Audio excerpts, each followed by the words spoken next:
Hi,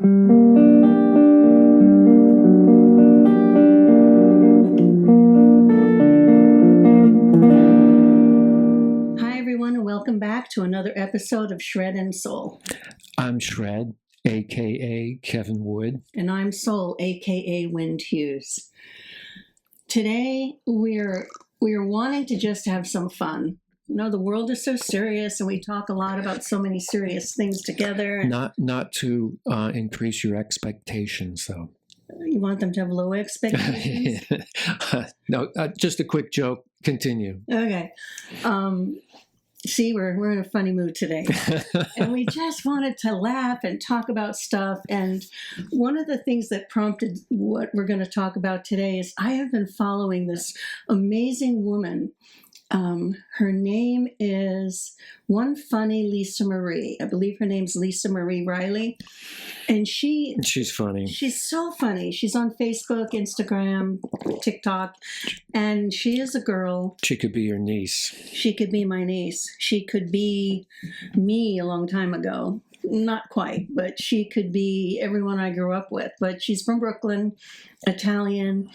And it amazes me that since I've been gone so long, that way of seeing the world and experiencing the world is still happening. So for me, it's like a time capsule back to what I grew up in. So if you haven't checked out Lisa Marie, one funny Lisa Marie from Brooklyn, check her out. You will crack up, especially if you're from New York or Italian from New York. Yeah, she's pretty funny. Yeah. So anyway, we were going to talk about the differences between, Lisa Marie is from your side of the culture, your side of the country, the East Coast. From another planet. I'm all West Coast and from a Swedish style family. A quiet family. Mm-hmm. Except for your mom. Your mom's My mom's very loud, yeah. Yeah. Yeah. But definitely different. Yeah, different kind of deal. But yeah. Everything's different. Maybe we should start with food. Yeah, well, I think it's kind of funny because I grew up listening to my father say, Italian. And are we going to, let's go have some Italian? Are we having Italian food? That already makes the hair, Lisa Marie, the hair on my arms raise. Italian. Gonna have some Italian. Yeah, that's right. Yeah. And it was pizza and pasta. Like all it was hamburger mixed with tomato sauce. And I bet you put ketchup in it. The powdered, no ketchup. No. We weren't That's that a sacrilege. Yeah. Just so you know. Anyway, so that was my Italian experience. Yeah. As a child. We laugh a lot because I wish I could show you one of Lisa Marie's episodes again, which was a prompt of this. She talks about how she can't cook small amounts. And especially when we first got together, that's how I was. And I've learned now to scale down the amount of food that I make for just us two. And even recently, he said, no, you haven't scaled down. I said, yes, I have, compared to what I made. And I'll show you an artifact in a minute to show you what I mean. I've cut way back. I like to cook enough for just 2 portions. I don't like leftovers. The leftovers always, unless they're super delicious, they usually just get thrown out. My leftovers seem to be eaten. Well, take it as a compliment. Yeah, mine go. One of the things is pasta. So I brought an artifact. When we first got together, I would make a huge pot of pasta because in my mind, you have leftover for the week and you never want to have too little food. That's a rule in an Italian family. Too much food is okay. Too little food, no. That's an insult. So you make sure you take care of your people by feeding them well. So here is a pot. And this is a pot from actually my great-grandmother, and for all I know, could have been from her mother too. This pot is a small pot for pasta. It's an old aluminum pot. I have no idea how old it is. So if you think my great-grandmother had this, it has to be over 100 years old. Oh, man. Way over. And it's aluminum. It's aluminum. And this That's amazing it hasn't been destroyed. Well, it was in much better condition before you used it, remember? Well, that's what I'm saying. Yeah. She hides it. She hides it in the basement so I can't get my hands on it. It's in the basement now because this is an artifact for me of generations of my ancestors who lovingly cooked a lot of pasta. And by standards, this is a small pot. That's what I was going to say. We're talking like big Italian dinners. You couldn't feed more than 4 people with that. For 2 people. Mm-hmm. Oh, 2 right? people, yeah. As opposed to Kevin's 2-people pot, which is a tiny little saucepan. I look at it and think, there's no way in hell that is going to be enough for dinner. And remarkably, it usually is. Mm-hmm. Every now and then, we'll go have dessert afterwards because we're still a little hungry. But I'm surprised at how it goes as far as it does. So I have curtailed the amount of pasta I make, and especially now that I'm mostly gluten-free. Gluten-free pasta tastes terrible the next day, so I tend to not make as much as one time. But this beautiful pot, to me, is full of love of generations of my ancestors, the Italian women in my family. And I have visions of every Sunday, every holiday, my grandmother in her typical Italian kind of clothes with the funky kind of black shoes, and but lovingly, she had 6 kids. She was one of 14 kids. She would be cooking. That's what I remember her doing most of the time, sewing, cooking, stirring the sauce, or what we called at that point gravy. Gravy. And there's a big argument about whether it's gravy or sauce. Well, they say gravy on the Sopranos guys say gravy. Yeah, it's gravy. Where's the gravy? Yeah, where's the sauce? Yeah. So this to me is full Gravy. of love. And when I had it in pristine condition because my mother gave it to me in pristine condition. So to honor the women, I didn't cook in it anymore. I just had it aside, and when I looked at it, it made me teary, and I felt just love for all the women in my family. And then one day I came home. What was I making in it? Popcorn or something? I know you had water because you could see all the water stains in it still. See that? And oh my God, poor Kevin.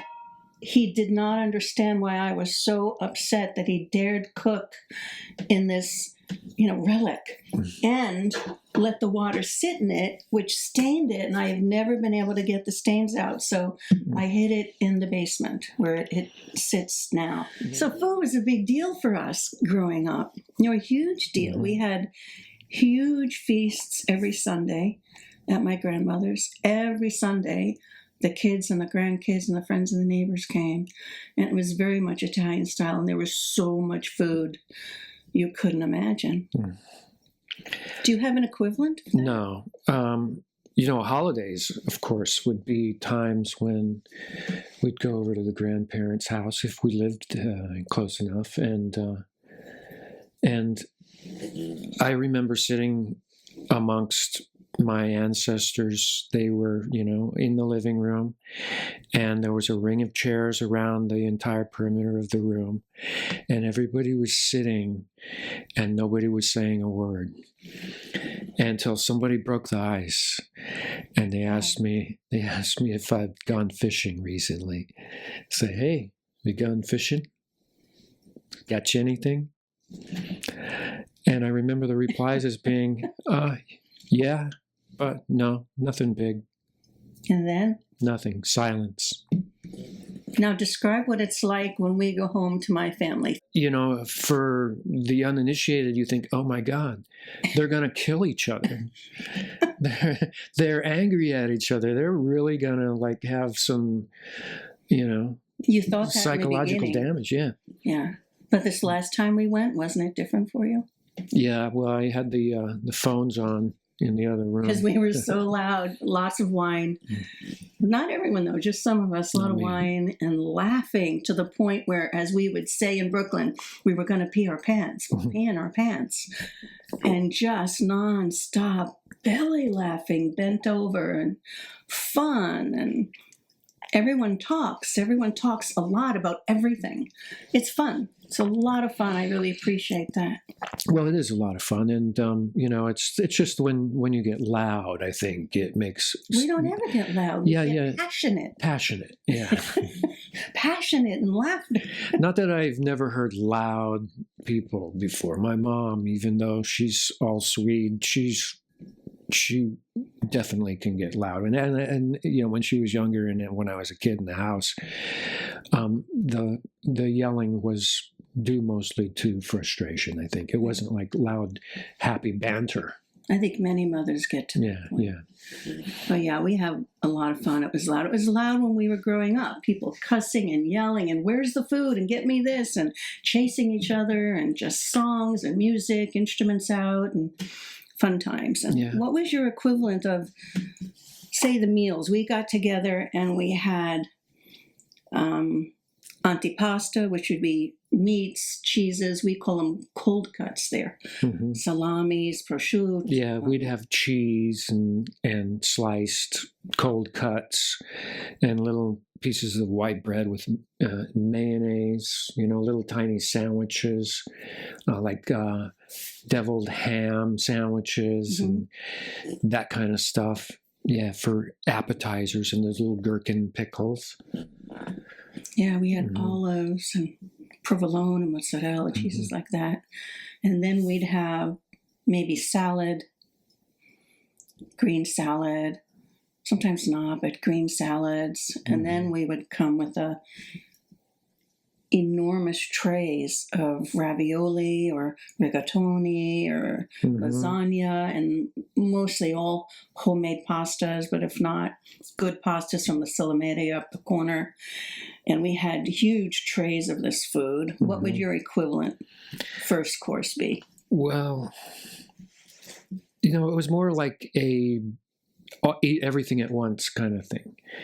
And, especially at my mom's place, we would all sit around a big round table and all the food would be on the table. We'd pass it around and be vegetables and potatoes, and all the gravies were there, not Italian gravies, but, like meat gravies. But the gravies would come out after the meat was done because the meat was making the juice for the gravy. So I digress.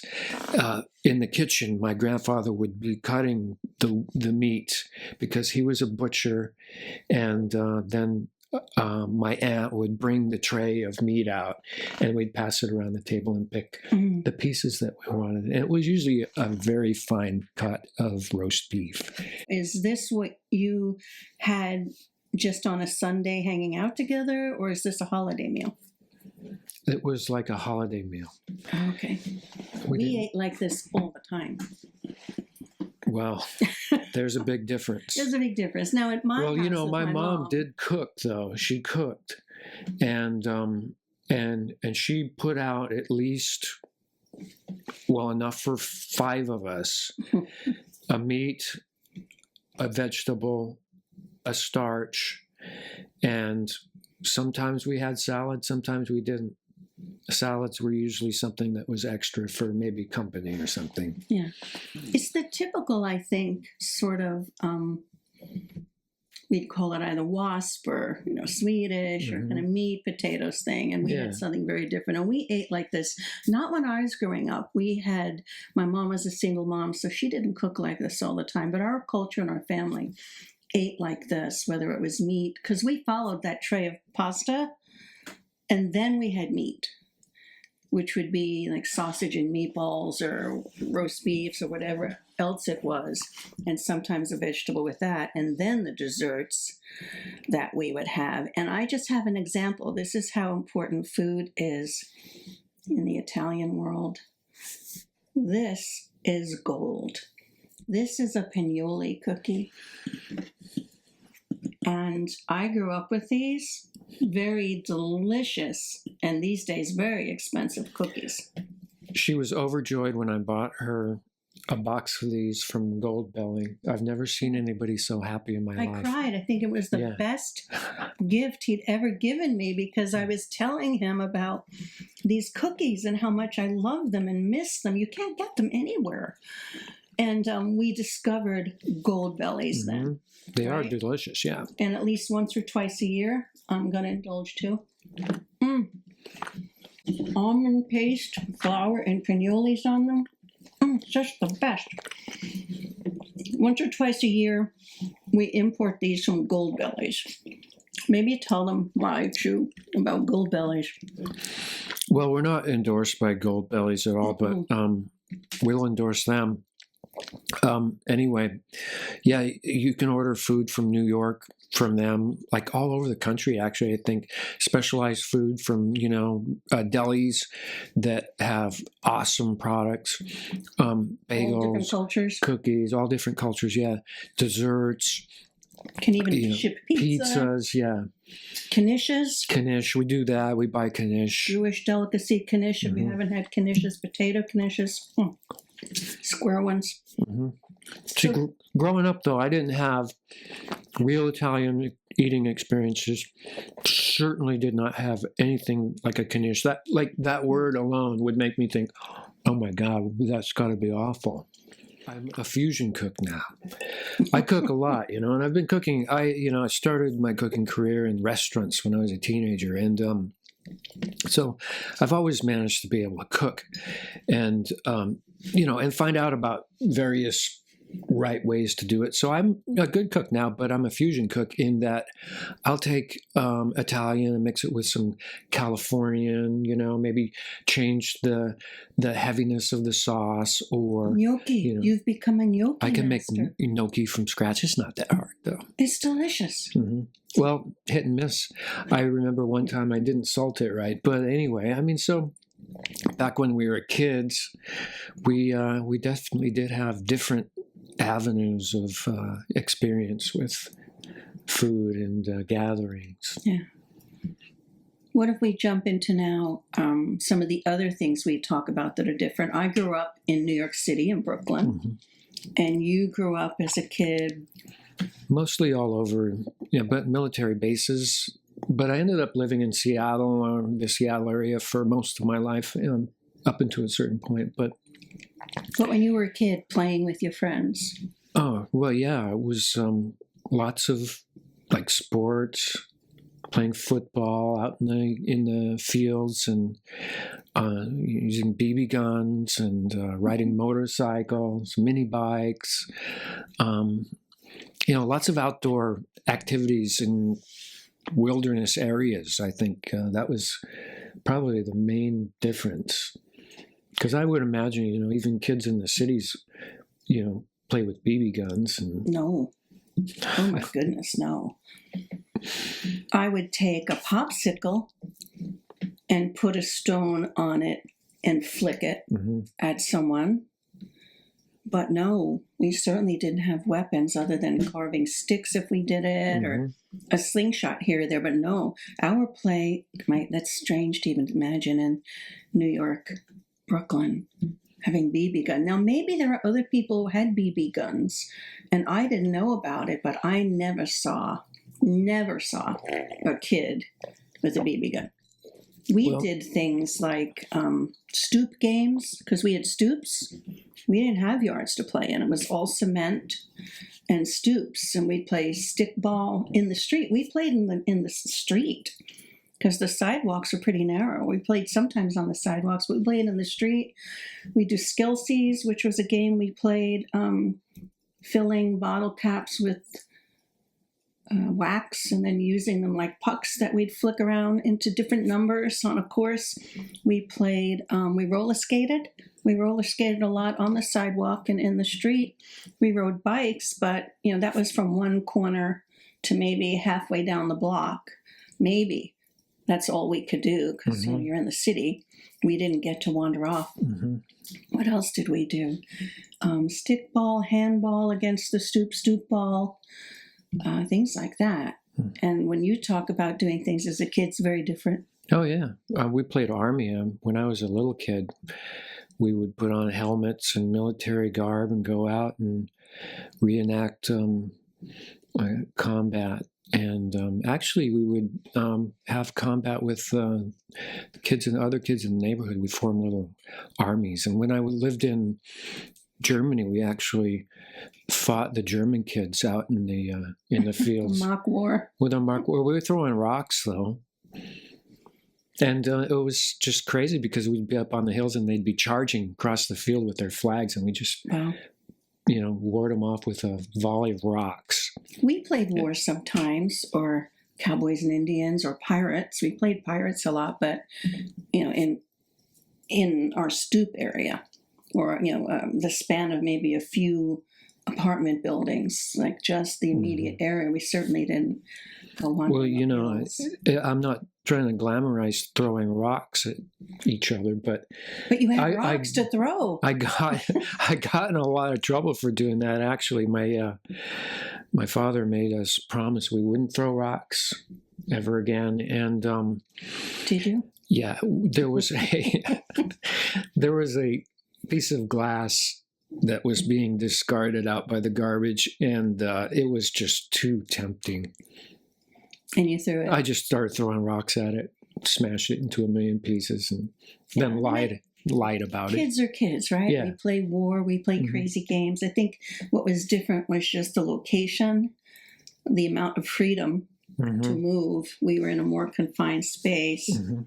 I went in summers, I spent at my cousin's house out on Long Island, and that felt to me like the wilderness just because we could walk what seemed like forever, and it was just half a block's worth down to the park, and that was freedom I had never known other than maybe on vacation. I think that was very different. And then as teenagers, we hung out on the block, or we went to the park, but that was really close by, and we were the typical out of the movies sort of teenagers, or preteens more so, bebopping on the corner and filling our Coke cans with things that shouldn't have been in there, and just bebopping and singing, and the guys did more of the bebopping and the girls did more of the preening, and it was very stereotypic in that way. Sounds like a fun time, though. It was fun, but we were getting in trouble. But yeah, it was fun. Yeah, so growing up, I think playing, we did a lot of board games, things inside, a lot of inside games too. Yeah. I remember even as a child, I had zero patience for board games. It was just so pointless to me to waste your time playing. I mean, I did my fair share. I mean, every kid does, because back then there was only a couple channels on the TV, and you couldn't always just turn on cartoons, Well, you're still like that. You don't like games very much. I still carry that with me. It's not that I... you wrote me into playing some games sometimes, and we get totally into it. Yeah. We were doing Chinese checkers for a while, which was just like... It was fun. You don't realize how complicated and strategic that game can actually be till you seriously, as an adult, try to play it. And try to beat each other. It becomes a real competition. Yeah. Some of the other things that I think were different were... religion, being Irish Catholic in New York, the family was very Catholic, and not my mom, but the family went to church. So we seriously went to church every Sunday until I was old enough to lie with my friends and say we did, but we didn't. Yeah, we went to church, non-denominational Protestant services on the Air Force bases. Did you enjoy it? No, not at all. It was, a lot of pressure getting spruced up, and then it was a lot of pressure being quiet and sitting through this most boring. I mean, it was just absolutely boring for a kid to have to sit through that. And then Sunday school. At least we got to color and hang out with other kids. We didn't have Sunday school, but we had Wednesday afternoons. We got out early and went for catechism to prepare for Holy Communion, and then when we were older to prepare for confirmation. So we'd sit in the classroom with the nuns, and we did not color. We had to memorize all of our spiritual doctrine so that we could be prepared to be the brides of Christ and confirmed as a Catholic. Us Lutherans didn't have to do that. You Lutherans didn't? You were free. We were free, yeah. But we got to wear bridal dresses, short ones. And we had nuns to teach us, and they could be brutal. Anyone who's been to Catholic school or catechism, I'm sure you'd have your stories of how brutal those nuns could be. That's the thing, though.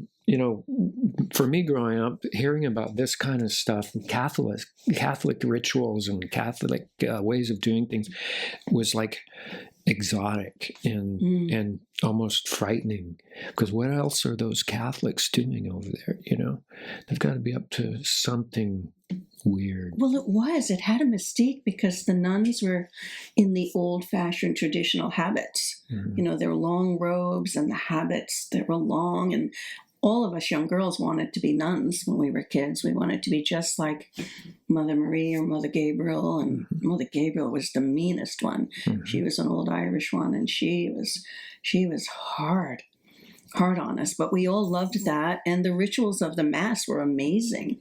Most of them were in Latin back in that time. I started going to Catholic Mass after my kids were born, because my first wife was Italian Catholic, and I found it to be most enjoyable, especially when they would use the giant organ. Organs were great, and the incense burners. The priests walked down. I don't know what level of conservatism that church was you went to, but I don't know. They would always go down, and I have one actually. These beautiful, look like urns with holes in them, and they are for the incense. And that was my first experience with incense, usually frankincense and myrrh. And they'd, swing them so as they went down the aisle, the entire church would smell like this. And then you'd have the nuns were off in the choir singing these beautiful songs. We didn't. That my experience did not include that. It was painfully cringe a lot of the times, and a lot of the times you couldn't understand what the priest was saying at all. Heavy accent. He was either an Irish dude with a heavy brogue, right, which you could probably understand, or sometimes, or a Filipino guy who was just like, I don't know, couldn't understand, right off the boat, But not to knock it, because these people are devoted, and I respect that.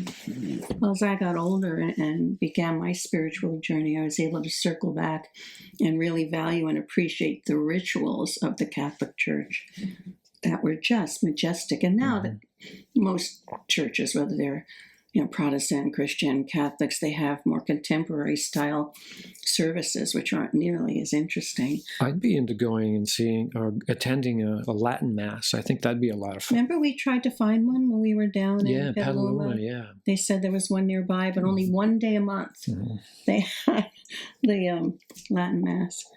So not only as a kid did we strive for girls to be nuns, the boys had two jobs that were the high and holy jobs, and one of them was the altar boy or driving the car for the loan sharks and the mafia.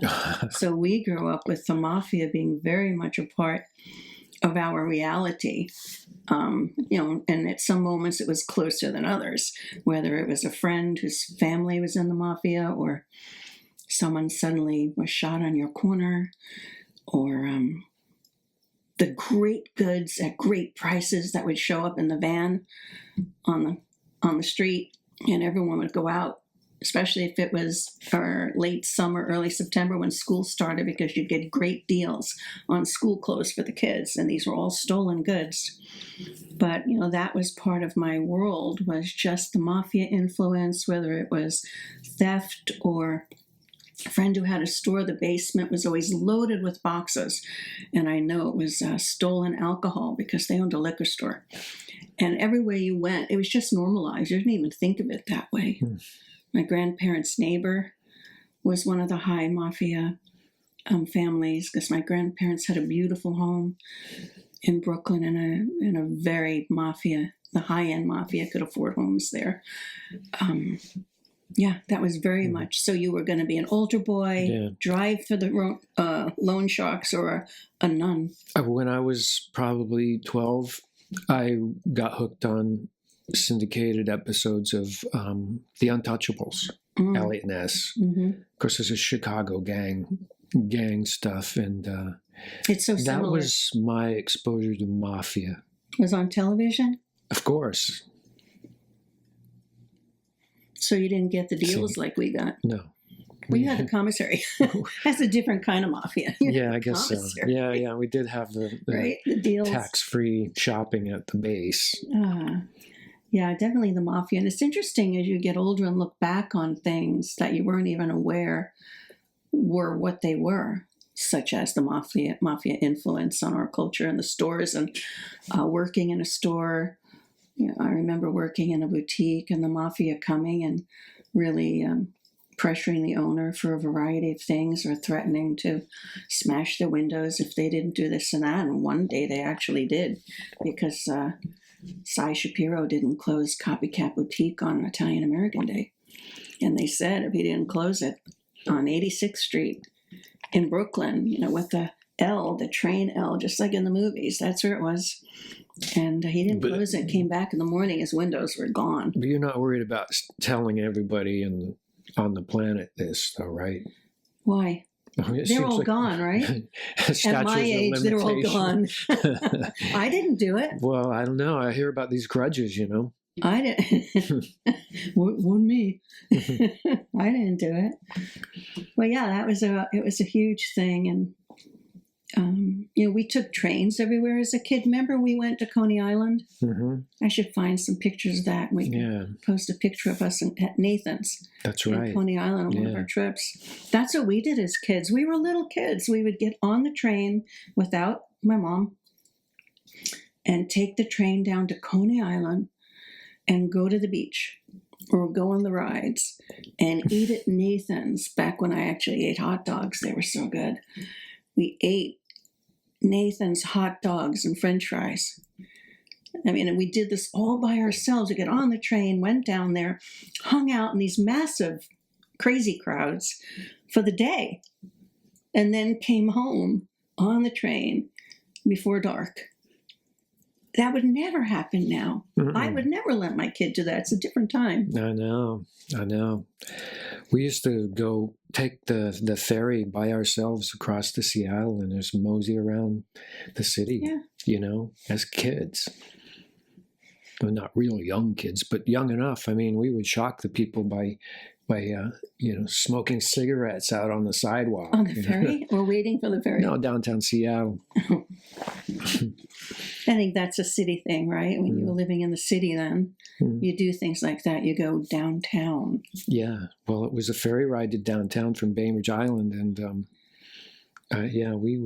we would patrol the downtown area and go into the stores and walk around long enough to get the store detective to look at our pockets. We never stole anything. It was just kind of fun to raise a little harmless hell, you know. Yeah, when I first moved from New York to California, the first time I lived in California, I was straight out of Brooklyn on every level. And I came here and I'd be joking and laughing, talking loud and teasing, and people didn't laugh. And my partner at the time and I would look at each other and just say, no one here has a sense of humor. What the hell is up here? No one laughs. Nobody's loud. No one laughs. No one jokes. No one teases.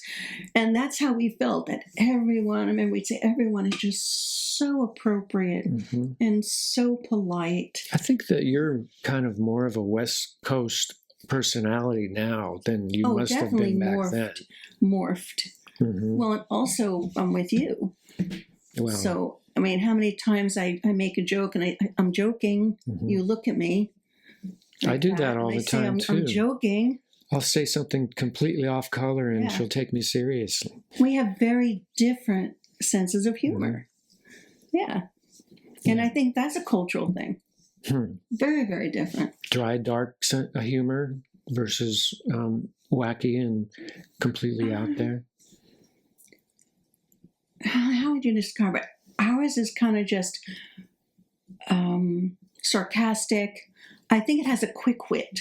I'd say New York East Coast sense of humor is quick-witted, intellectual in that way. Mm-hmm. Even if it's from the street, it's quick-witted. You're going to catch each other in something, and if you tease, it's with a quick wit. West Coast humor is not quick-witted. It's I don't know, it's hard to describe. More of a mocking, I think.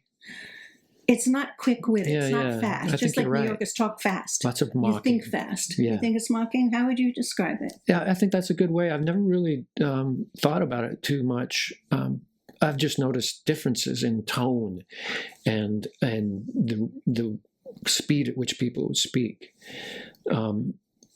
This excludes professional comedians who can take, funny things from wherever and incorporate them in. And a lot of that is timing, but just people's banter, I think. Yeah, I've stopped bantering with you because you take it personally. Well, yeah, and then like it. you don't know when I'm totally joking. No, I don't always know when you're joking. We have this different. We've had to learn some. Now, when you have a straight face and you say sometimes what I would call the most inane things, now I assume you're probably joking. But sometimes I get it wrong. Yeah, and it's not her fault because, like I said, I'm coming from some very Swedish people, and I think that you smile too much, somebody's going to think that you're crazy. Yeah, very different sense of humor. I think we're still we'll probably keep navigating that our entire lives. Probably so. Yeah. I'll be on the phone with a family member, my sister, or even my son or my daughter, and we're just laughing, quick-witted. And then I know sometimes my sister and I'll say something, and I'll say, "Oh no, I didn't say that to Kevin," and she'll say, "Why not?" It's like, "Oh no, it couldn't have that kind of humor. He'd take that very personally."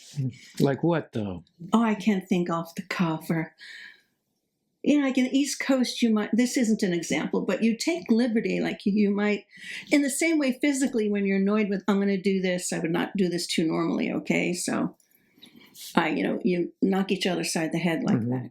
It's a joke. You're like, what's up with you? Or what are you doing? I would never do that to you. Just like I would never say to you, what the fuck are you doing? I wouldn't say that to you.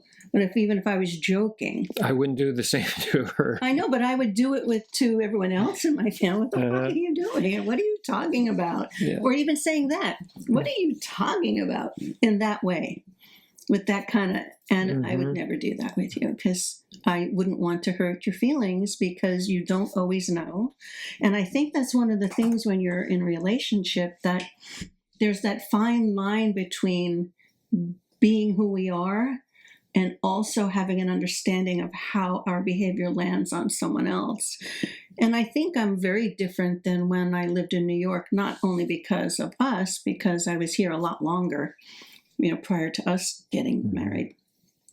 But just the culture in general, it requires you tone down some. You have to, because it's a different culture, when in Rome. And so and also some of that I really appreciated because there is an aspect of East Coast New York humor. As much as I love it, it can be pretty mean sometimes. People use humor to say things that they wouldn't say otherwise.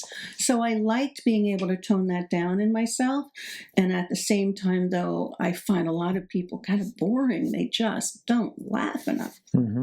But you and I have found our way. Well, yeah. I think, have we? Well, yeah. We just know what to not say. You mean there are things you don't say to me? I've got like little one-liners that I have to suppress sometimes. That you'll wait till you're on the phone with your kids, right? And you'll say it to them. Well, yeah, I don't know. Yeah, you do. Yeah, I guess. Yeah, I do. I guess you so. do. and you're on the phone with Jasper or Clara, you can kind of get down in a way that I would just shake my head. Mm-hmm. I can't believe you said that. Mm-hmm. See? Yeah. Mm-hmm. It's people who speak your own language, you know. I mean, it's all part of your imprint. Yeah. And I think that's something that we as a country really have that maybe some other countries that aren't as blended cross-culturally, may not have to the same degree, is that you can grow up in the US and grow up in an entirely different culture. And I know in Italy, I'd hear my family talking about, the North and the cities and the South and their variations of the food, but there's still a cohesion in the culture. Mm-hmm. And here, like us, we grew up in the same country and it could have been different countries. Absolutely.